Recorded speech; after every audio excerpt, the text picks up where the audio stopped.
O Kap, ano masasabi mo dito? Medyo bugbugin natin si Nino ngayon. Di ba si Sara hindi nagpakita sa sa impeachment trial. Oo, sa mini hearing. Hearing. Ano masasabi mo doon? Hindi. Simple lang naman Sinasabi niya paninira. Sinasabi niya inaatake siya. Kung inaatake siya at sinisira siya, ba't hindi niya labanan, harapan? Oo, tama nga. naman. Yun nga, no? Kasi naiisip din natin na lagi na lang sinasabi ng mga vloggers nila na matatapang daw ang mga Duterte. Pero bakit ngayon parang naduduwag? Yun na nga Kasi nga may ginawan, mahirap niyang ipaliwanag yung ginawa niya ng isang bagay na alam niya sa sarili niya, na kinasangkutan niya. So parang yun na lang yung yung laging nakikita natin sa social media na bakit nga ba hindi dumalo si Sara dahil nga para bang tinatakasan niya yung mga accountability. Accountability at mga dapat niya sagutin para maliwanagan yung taong bayan. Akala ko nga, Boss Mike, bloodbath Hindi, sa akin naman, baka naman yung sinasabi niyang bloodbath yung tatakbo siya sa silong ng saya. Ng Supreme Court? Hindi, saya ng nanay niya. Kasi ko. baka mamaya, naliligo na regla. Oo. Hindi kasi, ito, nagtataka ako. 16 ang abogado ni Vice President Sara Duterte. And siya, abogado din siya. Pang-17 siya. Pang-17.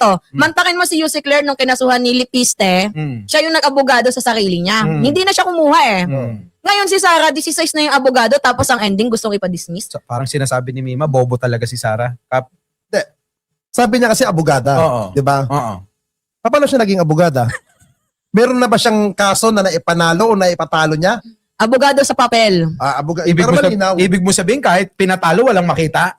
Wala naman siyang inatinan hearing mismong gumagalaw dun Sa bagay, tama, no? Kasi Spoiled. Brat. hindi lang yon. Kasi kung iisipin mo, yun yung tinapos mo na sinasabi mo, abogada ka. Pero bakit nga, di ba, hindi mo pinractice kahit man lang isang taon, kalahating taon, isang buwan, para naman masabi na talagang ganap ang abogada. Hindi, mas inuna niyang pumasok sa pagnanakaw Pag nanakaw agad. Kaysa sa, ano pa kakanin mo pa sa pagpapractice ng law kung madami ka naman nakukurakot sa kaban ng bayan? Pero alam nyo, may punto naman talaga si Mima. Kasi ngayon, mga kababayan ko, ang akusa ng maraming mga Pilipino, 51% sa mga Pilipino, 51.1. Yun ang akusa na talagang korap at magnanakaw sa pondo ng bayan. Oo, itong si Sara Duterte. At saka sa mga hindi nakakalam 12.8% na lamang po ang naniniwala kay Vice President Sara Duterte. Yan kasi yung resulta ng kakulangan mo sa bitamina. Hindi ka umaattend sa mga hearing. Siyempre, gustong marinig ng mamamayang Pilipino kung ano nga ba talaga yung totoong kasagutan galing sa iyo mismo. Siyempre, transparency and accountability. Hindi di porket may issue tayo sa langis. Hindi na porket may mga issue tayong kinakaharap sa ating bayan, abay hindi na natin napag-uusapan yung patungkol dito sa transparency, lalo na sa pagnanakaw na ginagawa mo. Hindi naman dapat pwedeng, di porket may mga krisis tayo, hindi na natin tatalakayin yung pagnanakaw. So kasama pa din yan sa trabaho ng House of Representatives. Ninyo, may tatanong ako sa'yo. Bakit ba yung mga DDS? Kasi si Nino Barsaga po, mga kababayan, OG to na DDS Original. OG talaga, mga kababayan. Ang tanong ko, bakit ba ang hilig nila sa fake news? Hindi mo rin naman sila Pero alam mo yan, na mahilig talaga sila fake. Oo naman, mahilig. So, ganyan na naman sinabi ni Banat Bay. Ito na. Kanina, may napanood ako kanina, video clip. Sinama ko sa vlog ko kanina yon na bukado pera si dating BP Lenny. Nabayaran daw. Paano nabayaran ni BBM si Lenny? Unang-una, sabi ko nga kanina sa live ko, si Lenny Robredo, natapos niya ang pagka-vice president, ngayon mayor na, walang naging kasong graft and corruption. Tama. Pangalawa, si BP Sara, hindi niya pa natatapos ang kanyang pagka-BP, may kinasangkutan na graft and corruption na hindi niya maipaliwanag. Bakit? Bakit hindi may paliwanag? Kasi nga, alam niya sa sarili niya yung ginawa niya. Speaking of sinabi mong fake news yung fake news ang tinatanong ko tayo Kasi nung panahon kasi namin, nung nadudun ako sa kabila, nung sumusuporta ako noon. Eto na. Sa mga Duterte. Ano sabihin mo? Nung sumusuporta ako noon sa mga Duterte. Dahil isa ako sa original na DDS. Yun yung gusto namin marinig. Yun naman natin nila may tatanggi. Saka, hindi naman ako isang vlogger lang naman dati ni Duterte dahil ako'y nakarekta Oo. sa mga poon nila. Ah. Na dati ko rin naman poon. Oo. May bayaran bang nangyayari? Matik yun. Oo. Mayroong tawag nito, mayroong kuman na sinusunod. Oo. Ang problema kasi sa kanila, no, hindi sila umaamin eh. Pero at least ikaw, di ba, nagpakatotoo ka. Hindi, ang sabi ko nga, walang masama na umamin sa pagkakamali mo, nagawa. So sa tingin mo, nasa magkano mga binabayad sa mga Sa vlogger ngayon, nila? hindi ko na alam. Pero dati meron. O, nasa magkano naman? Sino-sino yung mga vlogger na yun na sa tingin mo Grabe ka naman binabayaran? magtanong, mamaya sagutin yan eh. Bibigyan mo ba ako ng pera? Disclaimer po ha. Disclaimer po ha. Oo. Ikaw talaga. Mamaya sabihin nila dahil sa programa natin Hindi tayo nalaman. naninira kasi siya, literal na OG, siya may experience. Pero di ba mga kasama mo noon, sila Banat Bay, Mocha Uso, Hindi. mga ganyan Kasi si Banat Bay, sumulpot na lang siya nung na-appoint na si Mocha. So ibig sabihin, sampid lang. Ikaw may sabi nun. Hindi tinatanong ko, sampid lang. Hindi. Sa madaling salita, sampid. Hindi ikaw na may sabi nun. Basta ang papel kasi ni Banat Bay, talent manager siya ni Mocha. Hindi siya naging hindi siya vlogger. Kaya siya nakarekta kay Digong nung napwesto na si Mocha at siya na ang pumalit kay Mocha bilang attack dog. Si Mocha, may pwesto sa gobyerno, Oo. kaya kailangan may kapalit. Si Byron yun. Na nag-hire siya ng 2 aso niya. Oo. Sino Yung yun? kapatid niyang mahilig Jack and Poy. Saka yung isa pang kalbo na butanding din. Ano pangalan? Pangit ang mukha nun. Sino nga ba yung mga original na OG sa panahon ninyo? Dante Maravilla. Oh? Yung isa patay na, si Attorney Bruce. Oh? Rio. Oo? Mocha. Oo? Yung iba, hindi ko na. Yung talaga mang maiingay Oo? kami-kami yun. Parang may nakalimutan ka. Si Sangkay ba? Hindi. Wala siya ng Wala siya doon. Wala. Meron din kasing mga DDS na time na lumulutang noon, nung time ng campaign, na hindi masyado talagang ingay. May kanya-kanya kasi kaming token noon eh. Si Sas, nag-DDS yan nung nakapwesto na si Digong. Si Pebbles. Nakilala ko si B-Balls nung nag-awayan na sila nila Mocha, nila Bruce. Yan, sila na yan. Pero eto, no, May kong speaking nalaman. of Banat Bay, parang binabanatan niya ngayon si Lenny Robredo. Oo. Dahil nga daw para bang himudpwet na nga daw ang mga kakampwet nga tawag niya eh.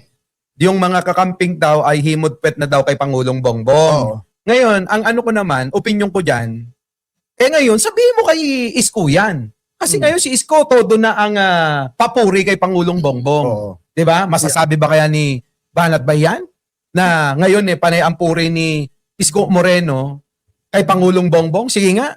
Sa akin naman personal opinion ko, about kay Yorme, kung pinupuri niya man si Pangulong Marcos, parang ganito, Mema. Halimbawa kita, kung ikaw may anak, wala nang makain, hahayaan mo bang magutom yun?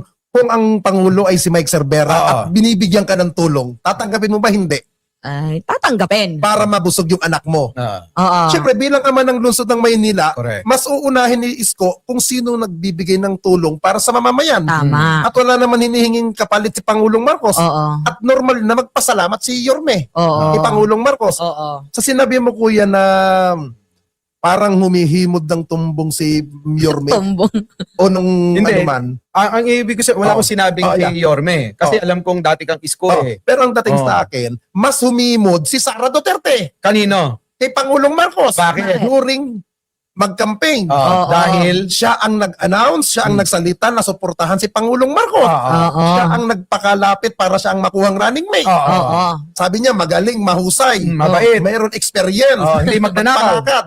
Nung hindi na pagbigyan, pati ba na sinasabi niya? Oo. Sino ngayon ang nambutol? Si Sarah. Hindi si Yorme. Hindi si Yorme. Kaya nga, kung magagalit ang mga DDS kay Yorme, Oo. kay Sara sila unang magalit. Oo. Tama. Huwag kay Isko. Oo. Kasi makikita mo si Sara, walang utang na loob sa magulang niya. Oo. Number 1, Oo. ano ang sinasabi ng tatay niya? Tumakbo ka sa pagkapangulo. Bakit hindi niya sinunod? Kasi alam niya atang matatalo siya, kaya hindi Yun siya nga. tumakbo. Di ba? Ngayon, samantalang kay Pangulong Marcos, inaatake nila, wala kang maririnig sa bibig ni Pangulong Marcos na gumaganti ng masasakit na salita. Ikaw lang Samantalang yata. sila, Oo. atake ng atake. Oo. Di pinapakita mo sa sarili nila na masyadong bitter sila. Oo, yun. Puro paninira, no, Correct. Kap? Wala nang ibang ginawa kundi rally ng rally. Normal na lang yung rally. Kasi kahit sabihin mo yung mga rally yan, may nabubuhay dyan. At may nabibigyan ng pagkakataon na mabigyan ng pangkabuhayan. Oo, ibig Kasi sabihin, bayad. Talaga. Oo. Paano mo nalaman? Nung panahon ni Digong, hindi nila maitatangkin. Ninyo magpa-organize ka ng rally. ay nako! Oh. Wow! May mga document ako galing kay dating Undersecretary Penny Belmonte na ako nag-organize sa Luneta. So, organizer ka pala. Ha? Pero nagbabayad, mga local LGU. Grabe, no? Ang daming expose. Grabe.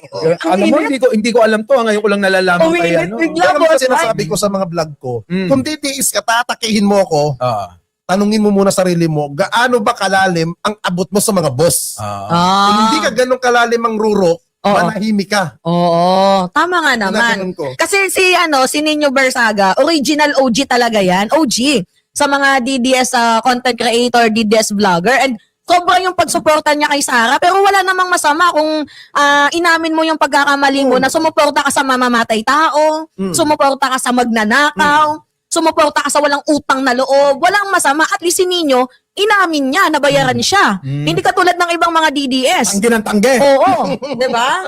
Di ba? Hindi, ito na, nilanggit mong speaking of mamamatay tao, hindi nila maitatanggi, una, yung sa war on drugs ni Duterte, walang vlogger dyan na hinire kung hindi ako lang. Nako. Ay, May bakit? document ako na. Bakit? Mado yan ni dating DILG Secretary Mike Sueño. Investigator. Ay, wait lang. Kilala ko yun. Si Mike Sueño na taga Marbel. Oo. Hindi ko alam. Basta taga Mindanao. Di ba ilang buwan lang siya na naupo? Dahil nga may tumibag sa kanya na mga tao din ni dating Pangulong Duterte. Oo. Di ba? 'Di ba? Ayun lang nga. Nakakaloka.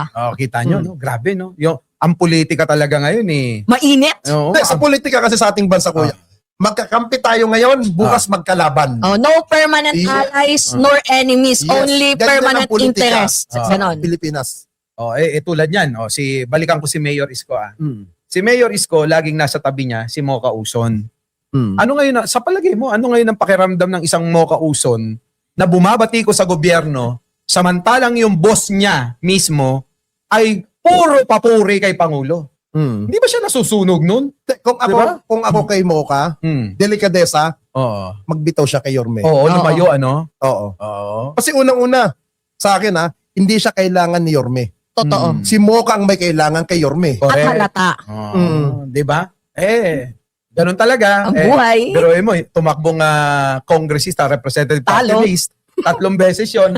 Tapos, talo. 6 million ang followers niya. Pero bakit wala ba sa 6 million ang bumoto? Wala nga, hindi nga nakapasok eh. Ibig sabihin, nakatatlong termino, puro talo. Tapos, hindi pa, ito pa. Tumakbo uli na konsihal. Pinakalas. Ayaw talaga ng mga Kulelat tao din. sa'yo. Kulelat din. Diba? So, ibig sabihin, walang dating sa'yo. Yes. Hindi para sa'yo ang politika. Dahil hindi naniniwala yung mga tao na matatalino Oo. sa kakayanan mo. At saka boss, may iba yung... May sige. kwento ako.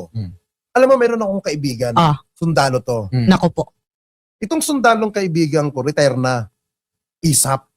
Oh. Meron tong naging amo, di ko na mapangalanan Kuya Mike, Oo. na namasyal papuntang Hong Kong. Oo. May activity.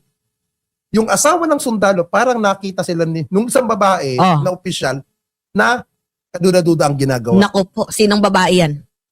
Ang alam ko, lawlaw din ang dibdib nito eh. No. Pero alam mo, gusto ko yung cookie.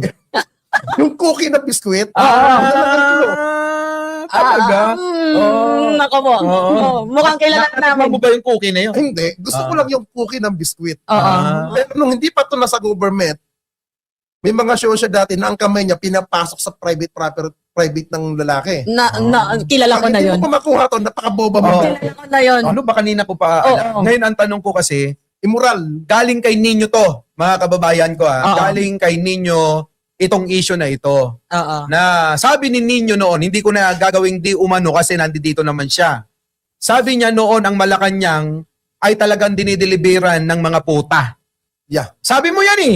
Ayan ha. Makalimutin. Putik na yan ha. Kita nyo mga kababayan ko. Times. Maraming beses. Mga- times. Alak. Nako po. Oo. Sinong nagbe-benefit sa mga babaeng dinadala sa Malacanang? Sino bang doon? Pangalanan? Sino ba? Kaya pa ba ni Digong yun? Kung si Digong? Oo. Kaya pa niya? Hindi. Hinala ko, hindi lang naman siya eh. Pati yung mga USEC, ASEC, Hindi. nakikinabang din. Walang pakialam yung Asik Yosek. Pero alam nyo mga kababayan ko, Expose sa'yo. alam wala. naman natin na Malacanang sagrado. Oo. Ito ay tahanan ng pinuno ng bansang ito. Oo. Pero ang ginawa ni Digong, kung totoo yung sinasabi ni Nino, binaboy, binastos tayo.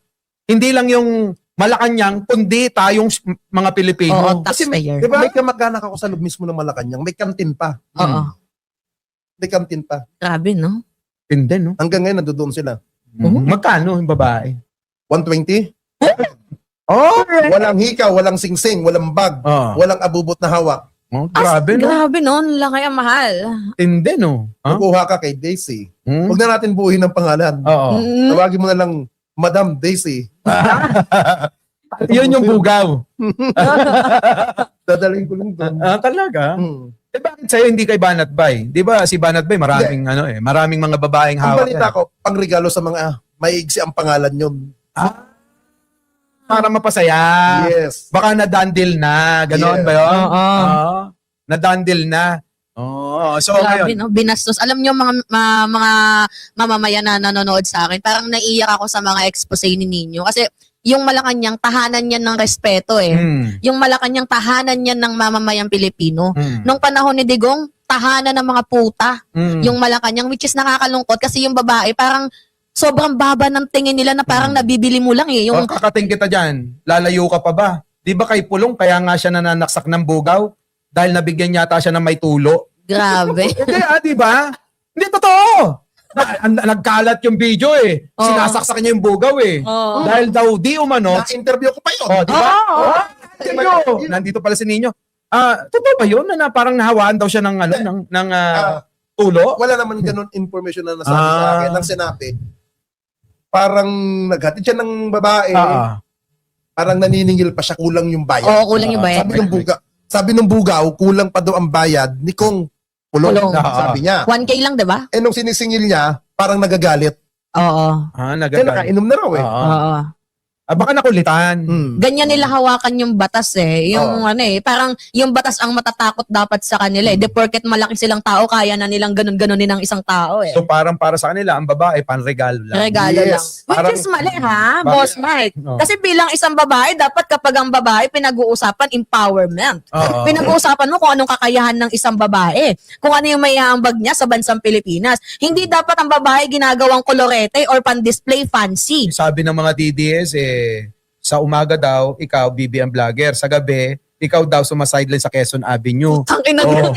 Ba't hindi ko nakikita ron? Tragisan tong mga DDS na to.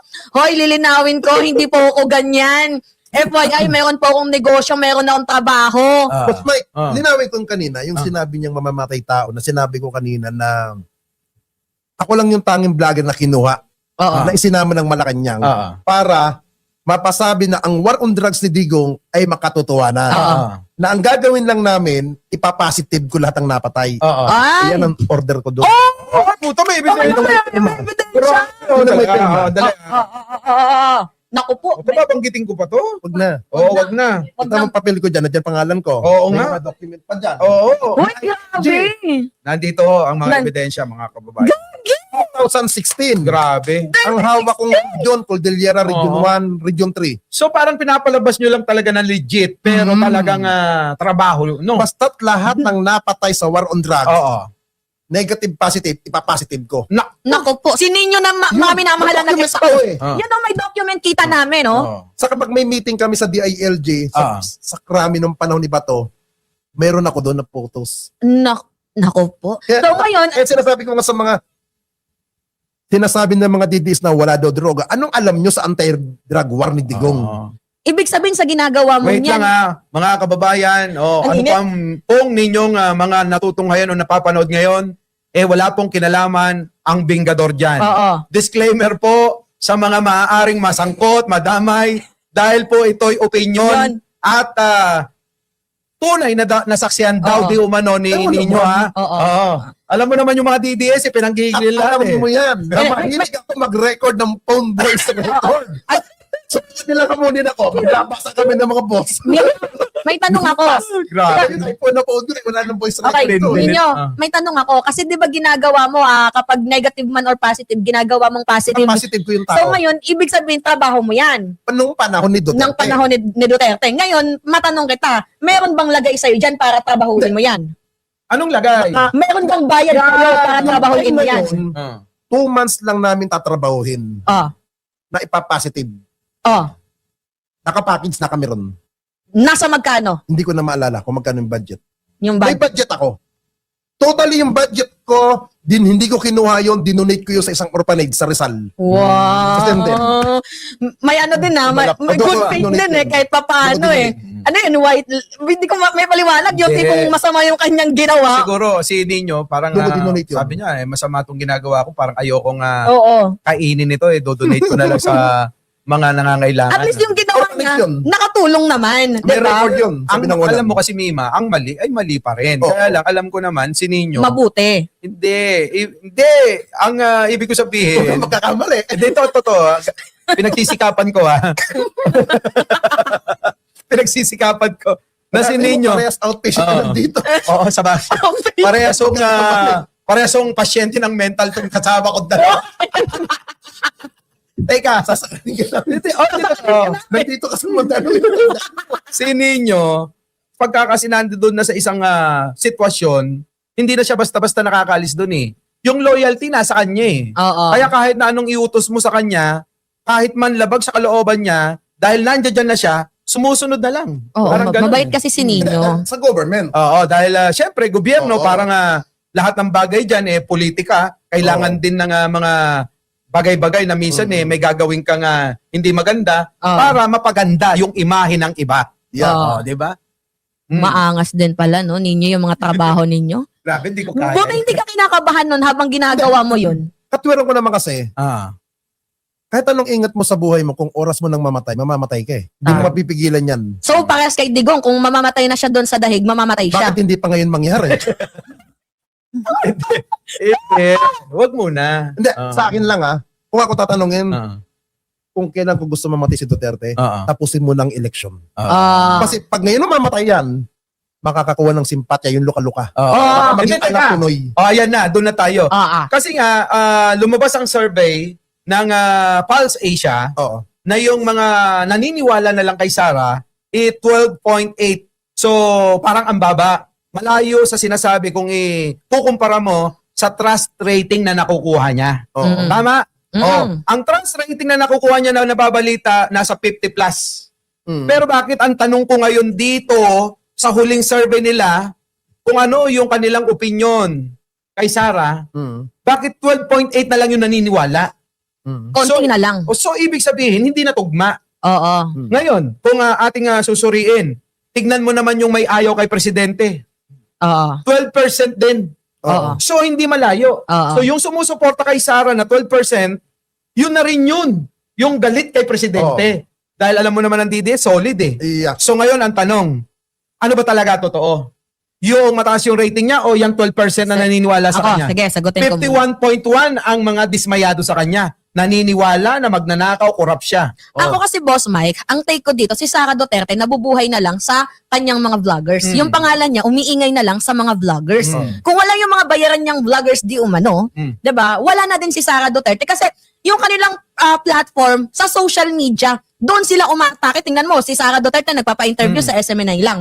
Kung nasaan yung kanyang comfort zone. Pero yung sa mga tao na literal na meron namang pinag-aralan, 'di ba? Ayaw niya magpa-interview, ayaw niya magpatanong. Bakit? Kasi alam niya na baka mamaya, 'di ba, yung sagot niya ay hindi maganda, 'di ba? Malaglag siya. Ganun talaga. Pero alam mo kasi, sa mga paraan na mga iniiwasan ni Sara, yung mga bagay na iniiwasan ni Sara, unang-una yung mga debate. Una, mayroon tayong binabangga si Attorney Claire Castro, magdebate sila. Hindi naman nila pinapansin eh. Tapos ngayon, o kahit si Risa, willing si Sara magdebate sila, pwede rin daw. Ngayon, vlogger na lang si Lovely Granata. Inamon siya ng debate, eto, umiepal yung mga vlogger niya. Si Sara nga yan na nga lang baka sakaling manalo. Gusto nating malaman, masukat ang kakayanan niya kung kaya niya bang patakbuhin ang gobyerno. Kasi ngayon, nagdo-double time sila. Nais nila mapababa si Pangulo, ginagawa pang naratibo yung dahil sa mga nangyayari ngayong crisis na dapat daw bumaba na si Pangulo at ipalit si Sara. Ang opinion ko dyan, sa panahon ngayon, buti hindi nila naagaw yung kapangyarihan ni Pangulong Bongbong Marcos kasi sigurado, baka sa kangkungan tayo dadalin ni Sara Duterte nyo. Ninyo. Yeah. Ano masasabi mo? Sa akin naman, Boss Mike, pagdating sa survey Okay. na maraming Sara Duterte supporter, maraming nagagalit kay Pangulong Marcos, maingis sa social media, hindi mo na kailangan ng kasagutan kung totoo bang mataas si Sara. Bakit ilang beses na nag-attempt ng people power, kilos protesta para pabagsakin si Pangulong Marcos, nagtagumpay ba? Ayun na nga, yung huling-huli kay Chavit, bigla na lang nawala. Yun na lang. Kung malakas talaga si Sara at maraming galit kay Pangulong Marcos, bakit hindi magtagumpay mapabagsak ang gobyernong ito? Tama. Maraming nag-iingay sa social media, puro mga troll. Kasi ninyo, ganito Yun yan. ang maingay, yung troll. Kaya hindi sila mag-success sa ginagawa nilang rally destabilization plot kasi hindi nila makuha yung full force ng army. Paano ba naman ipagpapalit ng Armed Forces of the Philippines? Itong si Presidente, ipagpapalit nila sa isang baliw? Siyempre ayaw yun ng Navy, ng Coast Guard, ng Philippine Army. Biruin mo maayos na tayo sa ating Presidente. Hindi lang yun, ang ibig sabihin ninyo, yung dami ng tao. Kasi Oo. bago sumuporta ang militar, kailangan dagsa ang sambayan ng Pilipino. Iba yung people power, one. Oo. Huwag nilang ihahambing sa gusto nilang mangyari ngayon. Iba yun Oo. Talagang kasaysayan yun. Kailangan bago sumuporta at ma-realize ng AFP o military o mga pulis, kailangan makita nila na talagang marami ang tao sa lansangan. Ang sabi nga ni Chibubista Browner, nagkaroon tayo ng people power one. Sino bang umunlad? Puro mga nakapwesto. Oligarko. Oo. Yung mga taong ginamit doon, umunlad ba? Umangat ba? Hindi. Babalik na naman tayo. Kaya yung sinabi ni Browner, hindi na kami papayag dyan. Oo. Di ba? Saka isa pa, ang linaw naman sa Biblia sinasabi, Saya na Dito na Biblia. walang pamahalaan Oo. na hindi nagmumula sa akin. Oo, tama. So ibig sabihin, si Pangulong Bongbong ang kinaloob sa atin ng Ay, Diyos! Diyos. Ginamit lang ang mga tao ng Diyos. So parang Kaya piliin. So parang sinasabi ni Ninyo ngayon na yung mga kumukontra na kampo Yan ni yung mga Duterte. naniligaw ng kadiliman. Yan yung mga demonyo, gano'n. Oo. Totoo naman Paano yan Ito Speak of demonyo, si Kimoli, ano makinasangkutan niyang isyo? Rape, Oo. molestation. Ano pa siya? Pastor. Ano? Paano yan Diba? ninyo? May mga simbahan na sumusuporta kay Sara. Alam mo yon? Hindi, wala tayong lahat ba ng kaanib doon, totoong naniniwala? Hindi kaya sumasakay na lang. Wala nang magawa. Wala nang magawa. Huwag na natin banggitin. Oo. Bakit yung isang party list? Bakit kulelat sa bilangan? Ba't isa lang nakaupo? Oo. Bakit hindi nakakuha ng 3 set? Oo. Kung talagang malakas yun. Kasama nila sa isang reliyon yun. Oo nga. Oo nga naman. Tuta ka. Oo, Oo. yung ano, yung Huwag mo nang banggitin. yung anak ng senador. Yun. Ano din, iluntag yung bunbunan niya. Piluka. Oo. Di ba? Sumasakay lang din yung issue kung sinong number 1, doon lang din sila. Pero magtataka ka, yung sinabi mong senador, yung party list, ilan ang nakaupo? Isa. Oo. At hindi na buong 3. Oo. Tatalo pa ng RCIS. Tama. Diba? Oo, di ba? Grabe, no? Tinalo pa ng tingog. Yun, pa. diba? Okay na tayo. Apir. Tinalo ng tingog yun, Yes. Ang bait ko ngayon. Hoy, bakit ka? Ay, tingog! 3 upuan! Ano ngayon? Marcoleta. Oo. Diba? Tatlo.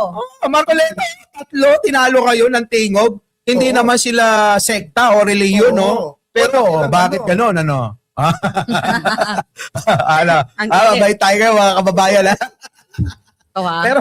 Pero teka muna. Puntahan nga natin to sinasabi ni Manang Aimee at sinasabi rin ito si Robin Padilla, sinasabi ng marami na bakit daw inuuna natin ang impeachment trial kaysa doon sa crisis. Para ba gusto nila, hindi nyo yan kasi may problema tayo. Wala dapat hearing, ganon. Sino ko natatanungin mo? Ako o siya? Mima, ikaw na. Ako? Sige, muna. Go. Ako? Mm. Ang sabi ni Manang Aimee, bakit daw inuunang impeachment? Bakit inaksyonan nyo ba nung yung unang impeachment? Kaya dapat tinapos nyo na yun noon, Inaksyonan ba nila yung una? Bago siya magsabi na, bakit inuna nyo ba yung impeachment nung una? Oo nga. Ginawa. Tama, no? Tama. Galing-galing talaga ni Ninyo, eh. Inaksyonan na nila noon pa yan. Hindi, wala na sanang pagpapalang impeachment. Correct. Dapat noon nyo pa ginawa, eh. Kung hindi ba kayo nagko-kontra-kontra dyan, nagbotohan kayo na hindi nyo ituloy yun, eh. Di sana wala na tayong problema. Hindi ata alam mga ibig sabihin ng forthwith eh. Ngayon lang ako nakakita, Boss Mike, ng impeachment na itinawid from 19th Congress to 20th Congress. Shout out sa'yo, Quezon. Galing mo! Oy, tahimik na ngayon yun. Makukulong na kasi eh. Ganda mo sa camera. Madaya yung camera. Binubukid ka. Mina. Maganda mo sa camera. Binubukid kami mo, Ninyo. Natural lens yan. Natural beauty ko yan. Maganda lightings dito. Tayo hindi tayo mga vlogger dito. Alam mo, para tayo mga newscaster, ano? Newscaster. Kasi ito, pwede mag-PI. Pero, ngayon, ano masasabi mo yan? Kasi si Robin Padilla, ganun din. Sinasabi nga niya na... Huwag mo lang isama si Robin. Alam mo Bakit? naman, isa rin bobata. Robin yan. Ano, may nakutunan ba sa Senado?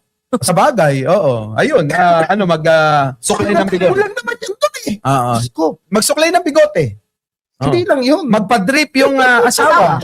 Magpa-gluta. Pakita ng ibon. At sabi kami may nag-message sa akin, ba't mo tinitira si Robin? May ginagawa siya sa nanong ko. Ano ginawa niyang batas? Ano nga? Napakinabangan.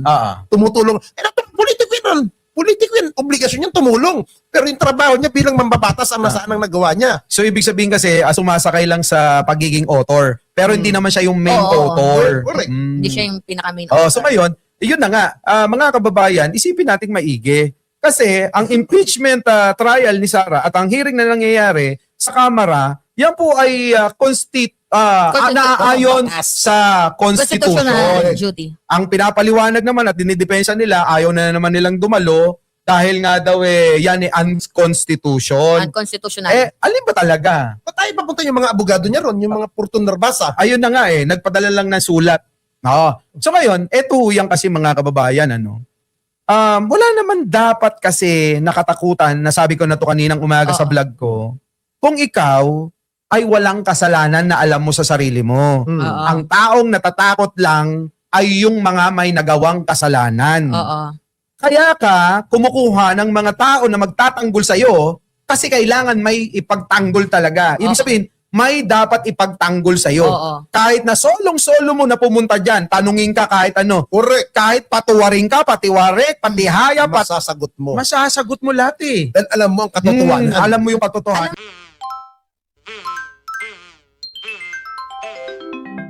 Kukulango.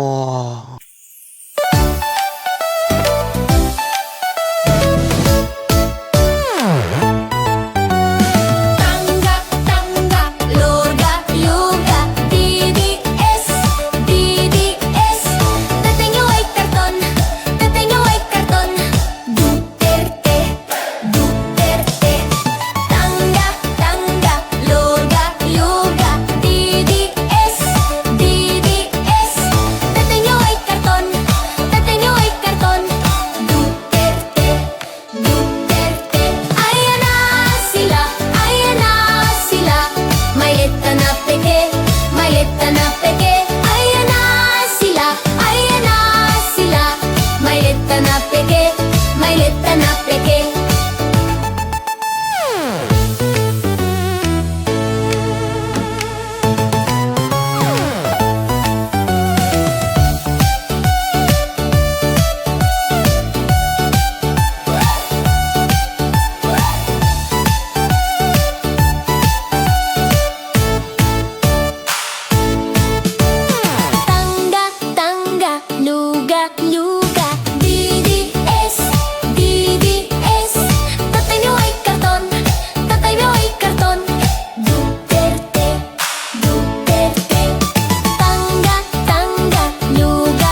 ang DDS. Puro fake news ang DDS. Mga troll farm, mga tae. DDS, DDS. Puro fake news ang